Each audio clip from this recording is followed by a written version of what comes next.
एक छोटे से गांव में केशव नाम का एक किसान रहता था। उसके 3 बेटे थे। सबसे बड़ा रामू, दूसरा रमेश और सबसे छोटा श्याम। रामू और रमेश दोनों शादीशुदा थे, अपने अपने घरों और खेतों में खुशहाल जीवन जी रहे थे। लेकिन केशव का दिल हमेशा अपने छोटे बेटे श्याम पर आकर अटक जाता था। श्याम न तो कोई काम करता था और न ही कोई जिम्मेदारी उठाता। गांव वाले उसे निकम्मा और नालायक कहकर पुकारने लगे थे। एक दिन केशव की पत्नी माधुरी ने कहा, इस बार भगवान ने हम पर रहम किया है। फसल बहुत अच्छी हुई है। मुझे पूरा भरोसा है कि फसल बेचकर हमारा उधार भी खत्म हो जाएगा और अच्छी रकम हमें भी बच जाएगी। केशव ने मुस्कुराते हुए जवाब दिया, हाँ, हमारे तीनों बेटों ने बहुत मेहनत की है। अब मुझे लगता है कि श्याम भी मेहनती हो गया है। रामू, रमेश और श्याम तीनों ने इस दफा मेरा बहुत साथ दिया है। उन्हीं की बदौलत तो फसल अच्छी हो पाई है। वे दोनों आपस में बातें कर ही रहे थे कि छोटा बेटा श्याम वहां आ गया। उसने कहा, पिताजी, जमींदार साहब घर आए थे और बोल रहे थे कि अपने पिता से कहो, बहुत समय हो गया है उधार लिए। अब फसल बेचकर सबसे पहले मुझे मेरे पैसे वापस कर दो। केशव ने गंभीरता से कहा, हाँ बेटा, मैं और तुम्हारी मां भी यही बात कर रहे थे कि जमींदार साहब के पैसे दे दो। बहुत समय हो गया है। सुबह ये फसल बेचने के लिए जाना है। इस दफा तुमने भी बहुत मेहनत की है। मुझे लगता है अब तुम भी अपनी जिम्मेदारी समझना शुरू हो गए हो। इसलिए मैं और तुम सुबह फसल बेचने के लिए जाएंगे। जाओ, तुम अपने भाइयों को बुलाकर लाओ ताकि आज सारी कपास की फसल को काट ले। श्याम अपने दोनों भाइयों को बुलाकर लाया और सब मिलकर फसल काटकर बोरों में डाल लिए। रामू ने केशव से कहा, पिताजी, मां ने बताया कि आप श्याम को अपने साथ फसल बेचने के लिए ले जा रहे हैं। अगर आप कहें तो मैं आपके साथ आ जाता हूं। केशव ने इनकार करते हुए कहा, नहीं रामू, मैं श्याम को लेकर जा रहा हूं ताकि वो भी देख सके कि दुनियादारी के मामले कैसे होते हैं। श्याम और केशव दोनों ने बोरियों को बैलगाड़ी पर लादा और उन्हें लेकर मंडी की तरफ चल पड़े। सफर बहुत लंबा था।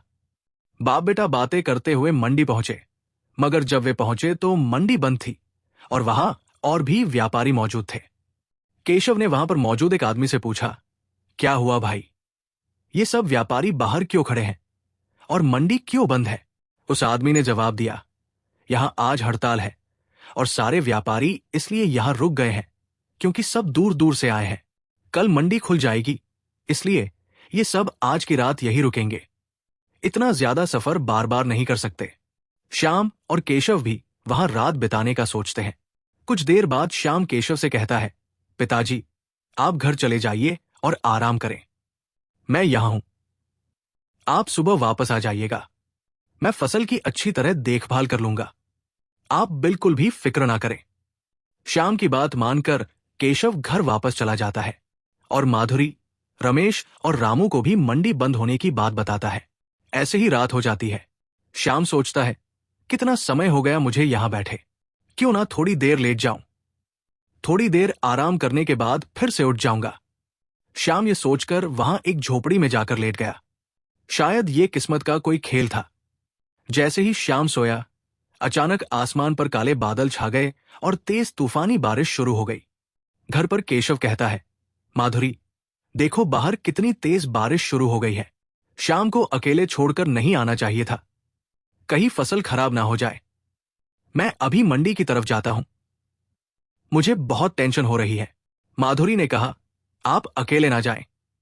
रामू या रमेश में से किसी को साथ ले जाए। मैं अभी बुला लेती हूं। केशव अपने साथ रामू को लेकर जल्दी जल्दी मंडी की तरफ चल दिया। उधर श्याम नींद में खोया हुआ था और कपास की फसल बारिश की वजह से पूरी खराब हो गई। जैसे ही केशव वहां पहुंचा, ये नजारा देखकर उसकी आंखों में आंसू आ गए। सारी कपास खराब हो चुकी थी और जमीन पर इधर उधर बिखरी हुई थी। केशव गुस्से और दुखी दिल के साथ श्याम के पास गया और कहा, मैंने पहली बार तुम पर भरोसा किया और तुमने मुझे इसका ये नतीजा दिया।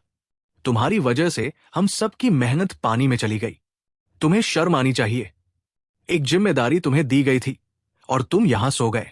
मैंने समझा कि तुम अब अपनी जिम्मेदारी समझते हो, इसलिए मैंने तुम पर भरोसा कर लिया। लेकिन मैं गलत था। गांव वाले सच कहते हैं, तुम कामचोर और आलसी हो। रामू ने कहा, पिताजी, मेरा तो पहले ही दिल नहीं मान रहा था कि आप इसे साथ लेकर आए।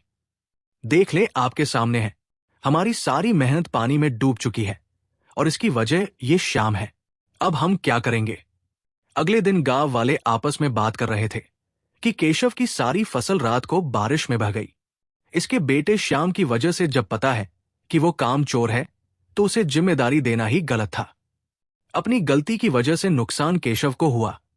जब जमींदार को यह बात पता चली तो वो अपने साथ 2 आदमी लेकर केशव के पास आ गया और बोला, हाँ केशव, वो पैसे याद है जो तुमने मुझसे उधार लिए थे। अब समय आ गया है, मेरा कर्ज वापस करो।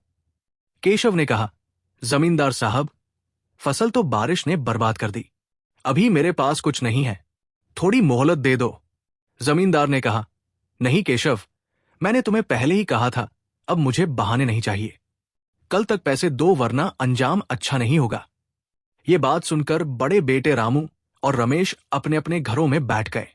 दोनों ने सोचा कि कहीं कर्ज की तलवार उन पर ना चल पड़े। रामू ने अपनी पत्नी और रमेश और उसकी पत्नी से कहा, मेरी बात मानो, हम अलग हो जाते हैं। पिताजी का कर्ज हम पर ना पड़े और फिर हमारे पास है ही क्या, हमारा तो खुद का गुजारा भी बहुत मुश्किल से होता है। रमेश ने भी सहमति जताई, हाँ, बेहतर यही है कि हम दूर रहें वरना हम बर्बाद हो जाएंगे। यूं दोनों बेटों ने अपने बाप को हालात के रहमो करम पर छोड़ दिया। अब जमींदार भी वहां से जा चुका था। केशव के दोनों बड़े बेटे भी उसके पास नहीं थे। केशव अंदर से बहुत ज्यादा टूट चुका था। उसके पास तो कुछ नहीं था। वो आखिर जमींदार का कर्ज कैसे चुका सकता था?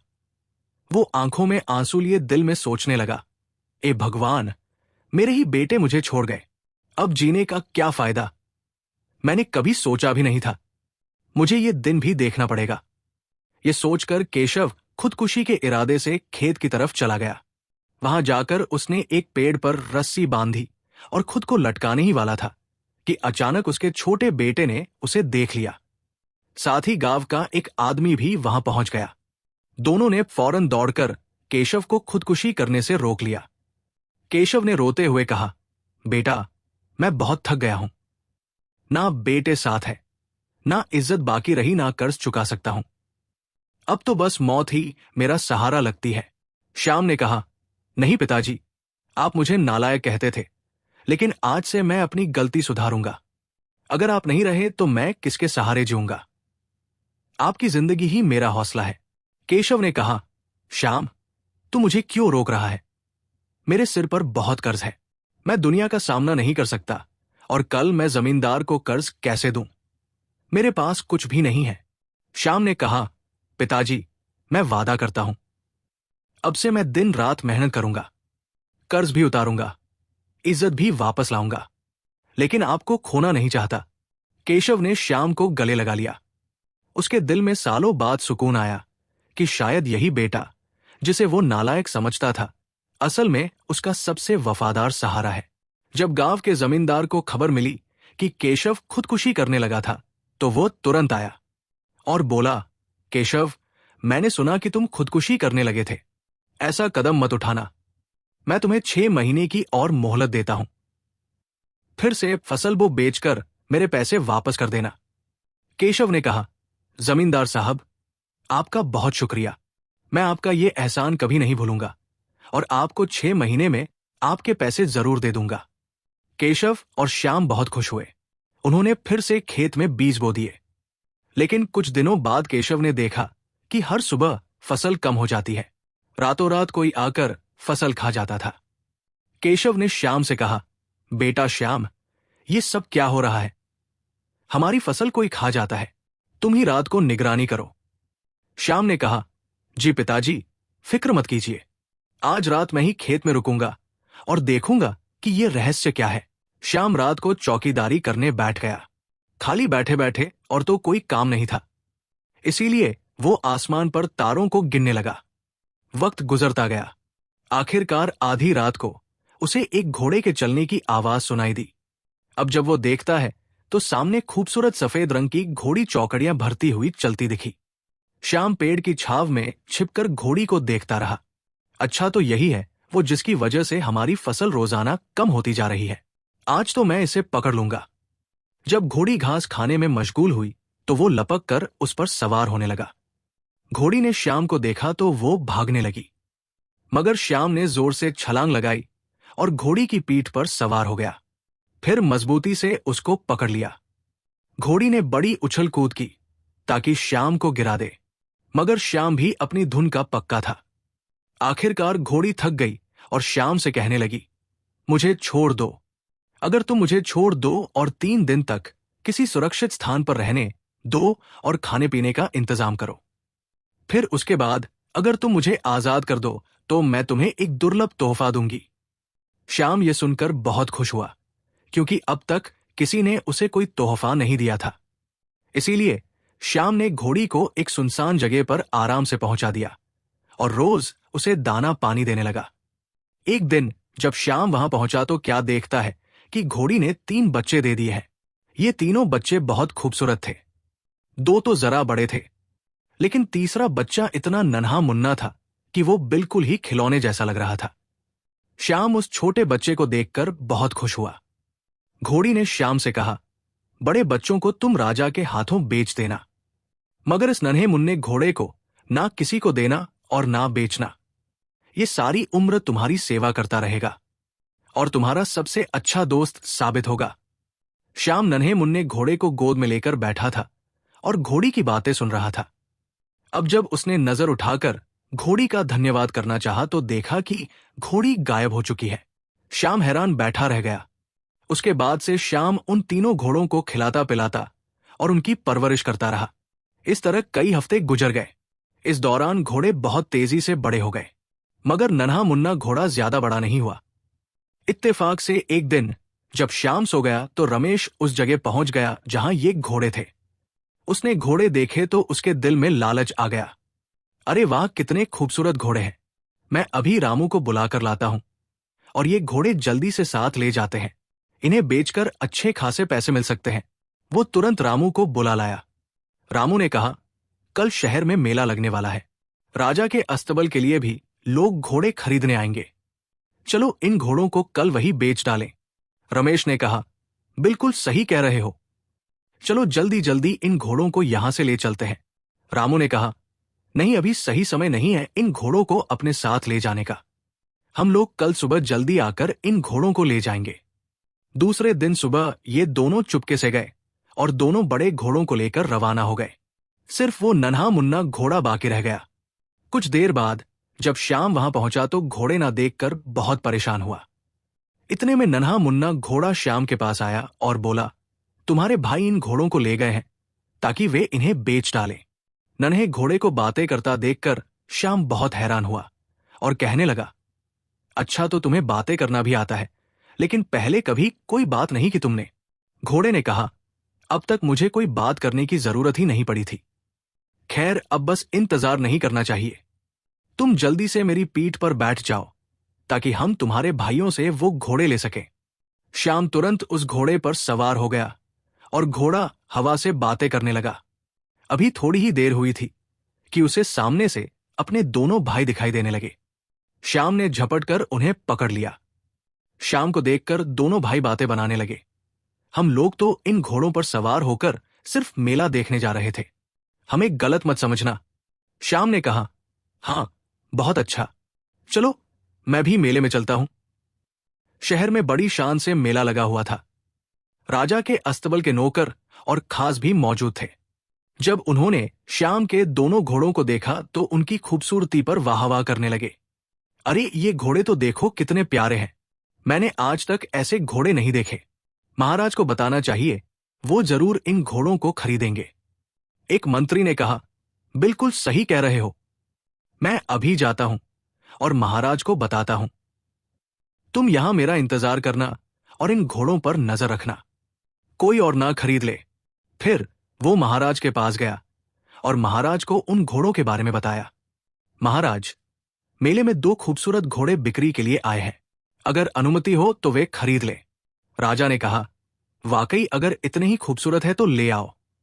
श्याम अपने घोड़ों के साथ महाराज के दरबार में हाजिर हुआ।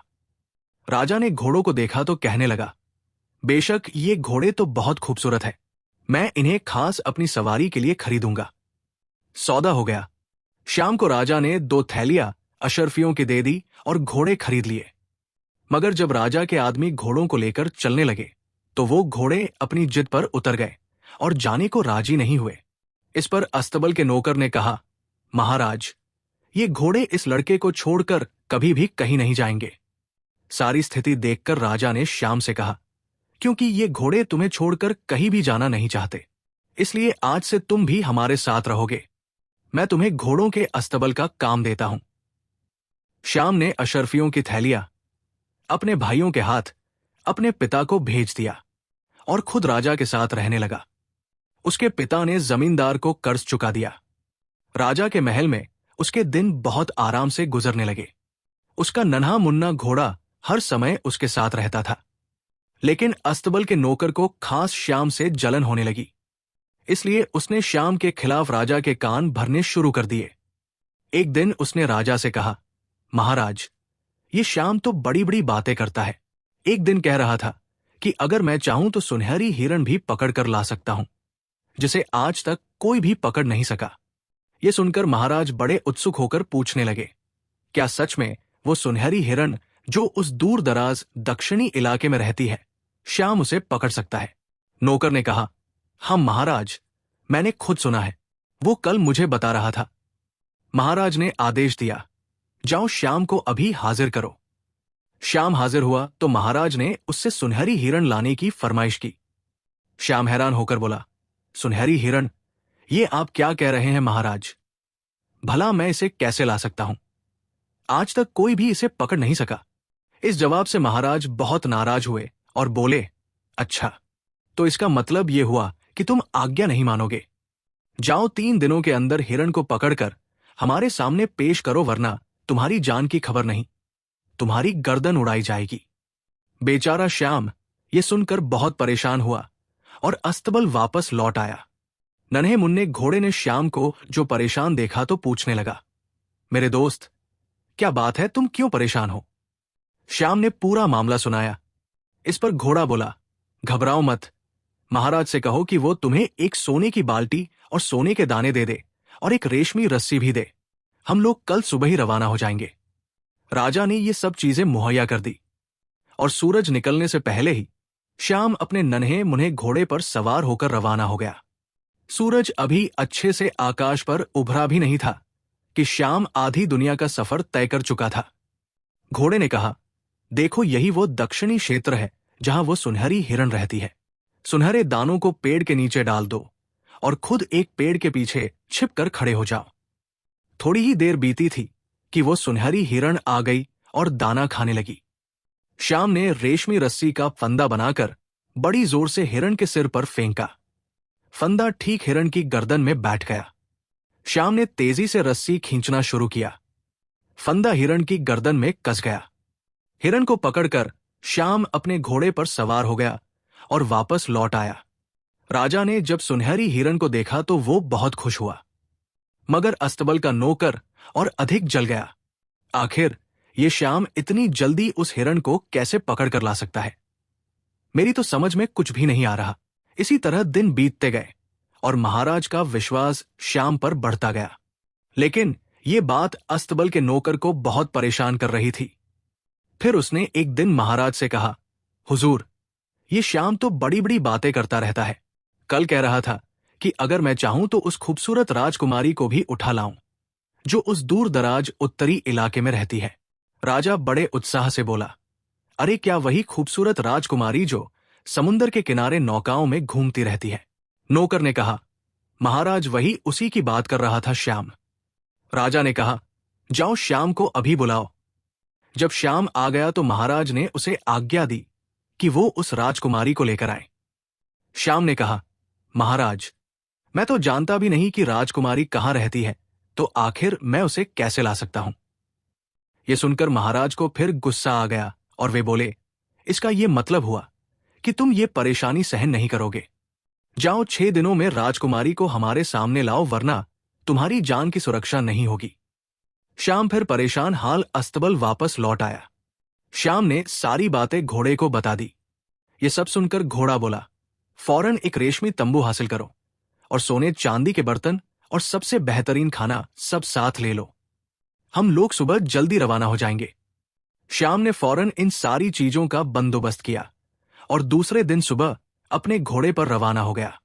घोड़ा तेजी से दौड़ता चला जा रहा था। मीलों का फासला सेकंडों में तय हो रहा था। आखिरकार वे समुंदर के किनारे पहुंच गए, जहां दुनिया खत्म होती है। घोड़ा यहां रुक गया। श्याम घोड़े से नीचे उतरा। घोड़े ने कहा, अब यहां पर तुम अपना तंबू स्थापित करो और वो सोने चांदी के बर्तन इसमें सजाकर रख दो। फिर उन बर्तनों में वो सब स्वादिष्ट खाना रख दो। श्याम ने जब ये सब काम कर लिया तो घोड़ा बोला, अब तुम छिप जाओ और देखते रहो। जब राजकुमारी आ जाए और तंबू में प्रवेश करके खाने में व्यस्त हो जाए तो जाकर उसे पकड़ लेना और मुझे आवाज दे देना। श्याम इंतजार करने लगा और तंबू की आड़ से समुंदर की ओर देखता रहा। थोड़ी ही देर बाद एक नाव नजर आई। नाव किनारे आकर रुक गई और राजकुमारी नाव से उतरकर दौड़ती हुई तंबू की ओर लपकी। राजकुमारी को देखकर श्याम उसके हुस्न का मुरीद हो गया।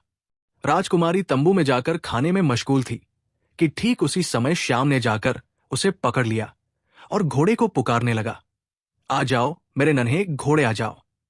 राजकुमारी भी चिल्लाने लगी, मुझे छोड़ दो, मुझे क्यों पकड़ रहे हो? इतने में राजकुमारी ने गर्दन घुमाकर जब श्याम का चेहरा देखा तो वो किसी हद तक संतुष्ट हुई और कहने लगी, तुम कौन हो और मुझे क्यों पकड़ रहे हो? श्याम ने कहा, मैं तो बस एक बेवकूफ हूं जिसे लोग श्याम कहते हैं। मैं तुम्हें महाराज के पास ले जाने के लिए आया हूं। आखिरकार श्याम राजकुमारी को लेकर शाही महल पहुंच गया। राजा राजकुमारी को देखकर बहुत खुश हुआ। ऐसे ही कुछ दिन बीत गए और एक दिन राजा ने उसे शादी के लिए कहा, लेकिन राजकुमारी तैयार नहीं हुई। अगले दिन राजकुमारी ने श्याम से कहा, श्याम, मैं इस महाराज से शादी हरगिज नहीं करूंगी। श्याम ने उसे सांत्वना देते हुए कहा, घबराओ मत राजकुमारी, मैं अभी अपने नन्हे मुन्ने घोड़े से पूछता हूं, वो जरूर कोई ना कोई उपाय निकाल लेगा। राजकुमारी और श्याम घोड़े के पास पहुंचे और सारी बातें घोड़े को सुनाई। घोड़ा बहुत गंभीरता से सारी बातें सुनता रहा और फिर बोला, इस बार तुमने बहुत कठिन समस्या मेरे सामने रख दी है। मैं तुम्हें जो सलाह देता हूं उसे ध्यान से सुनो और उस पर अमल करो। इसके बाद घोड़े ने चुपके से इन दोनों को कुछ कहा। अगले दिन राजकुमारी राजा के सामने हाजिर हुई और बोली, आपने कहा था कि आपका दिल जवान है, इसलिए अगर आप भी जवान हो जाए जितना कि आपका दिल है तो फिर मैं आपसे शादी कर लूंगी। ये सुनकर राजा कहने लगा, भला इंसान दोबारा जवान कैसे हो सकता है? राजकुमारी ने कहा, हुजूर, एक तरीका है। अगर इंसान बकरी के दूध में 1 मिनट के लिए डुबकी लगा ले तो फिर वो उतना ही जवान हो सकता है जितना कि उसका दिल है। राजा ने पूछा, क्या वास्तव में ऐसा हो सकता है? राजकुमारी ने जवाब दिया, जी हां, हमारे देश में तो ये सामान्य नियम है। अब आप खुद ही देख लीजिएगा कि आपका दिल वास्तव में उतना जवान है जितना कि आप कहते हैं। राजा ने तुरंत आदेश दिया कि एक बड़ी सी कढ़ाई में बकरी का दूध भरकर पेश किया जाए। सेवक दौड़ कर गए और थोड़ी ही देर में एक बड़ी सी कढ़ाई बकरी के दूध से भरी हुई ले आए। सभी दरबार में उपस्थित लोग हैरानी से ये तमाशा देख रहे थे। राजा ने दूध में गोता लगाया। राजा का सारा शरीर दूध के अंदर डूब गया। सभी लोग 1 मिनट के अंतराल का इंतजार कर रहे थे, लेकिन 1 मिनट 1 घंटे जैसा लगने लगा। आखिर समय पूरा हुआ। लोग बड़ी उत्सुकता से उसे देख रहे थे। कढ़ाई से बाहर निकलकर राजा बड़े गर्व से राजकुमारी की तरफ देख रहा था और मुस्कुरा रहा था। दरबार में जो लोग ये देख रहे थे वे आपस में कानों में बातें करने लगे और कहने लगे, अरे ये राजा तो बिल्कुल भी नहीं बदला। राजकुमारी ने आगे बढ़कर राजा से कहा, महाराज, मुझे अफसोस है मगर अब यह साबित हो गया है कि आपका दिल उतना जवान नहीं है जितना आप सोचते हैं। राजा ने बड़ी हैरानी से पूछा, क्या वास्तव में मैं अब जवान और खूबसूरत नहीं हूं? राजकुमारी ने तुरंत झपक कर राजा के सामने आईना पेश कर दिया। आईने में राजा को जब वही अपनी बूढ़ी शक्ल दिखी तो वो बड़े दुखी लहजे में बोला, तुम ठीक कहती हो, मैं बहुत बूढ़ा हो चुका हूं। तभी राजकुमारी ने कहा, लेकिन आप इतने भी कमजोर नहीं हैं कि आप मेरी शादी ना करा सके। इस पर राजा ने कहा, हाँ, मैं अभी इंतजाम कर देता हूं। यह कहकर राजा ने तुरंत राजकुमारी की शादी श्याम से करा दी और दोनों को बहुत सारे तोहफे दिए। श्याम और राजकुमारी उस नन्हे मुन्ने घोड़े पर सवार होकर राजकुमारी के देश की तरफ रवाना हो गए और अपने देश पहुंचने के बाद खुशी से रहने लगे। दोस्तों, आपको हमारी ये कहानी कैसी लगी, ये हमें कमेंट करके जरूर बताएं और वीडियो को लास्ट तक देखने के लिए आपका धन्यवाद। ऐसी ही कहानियों को देखने के लिए आप हमारे इस चैनल को सब्सक्राइब करें।